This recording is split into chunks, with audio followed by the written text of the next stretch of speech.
വലിയ ചിന്തിക്കേണ്ട ഒരു വിഷയം അത്. കാരണം ഈ ചങ്ങാതി പണിയെടുത്ത് 6 ദിവസം ക്ഷീണിച്ചിട്ടാ 7-ാം ദിവസം വിശ്രമിച്ച്. അപ്പോൾ ലാസ്റ്റാണ് സൺഡേ. നമ്മളിപ്പോ സൺഡേയിൽ ആരംഭിക്കുന്ന വീക്ക് ഉണ്ടാക്കി.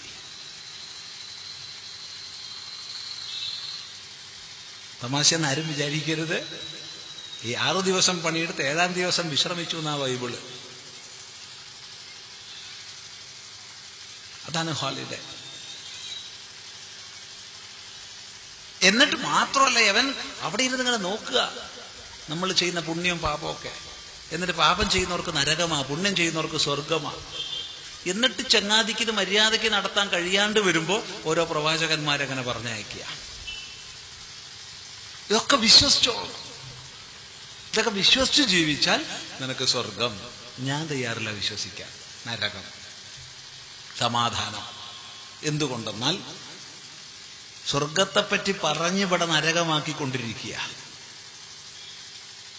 കാണാത്ത സ്വർഗത്തെപ്പറ്റി പറഞ്ഞ് കാണുന്ന ഭൂമിയെ നരകമാക്കുന്നവര് ഏത് സ്വർഗത്തിലാണോ പോണത്, ഭഗവാനെ അവിടെ ഞാൻ ഉണ്ടാവരുതേ എന്നാണ് എൻ്റെ ഒരു സങ്കല്പം.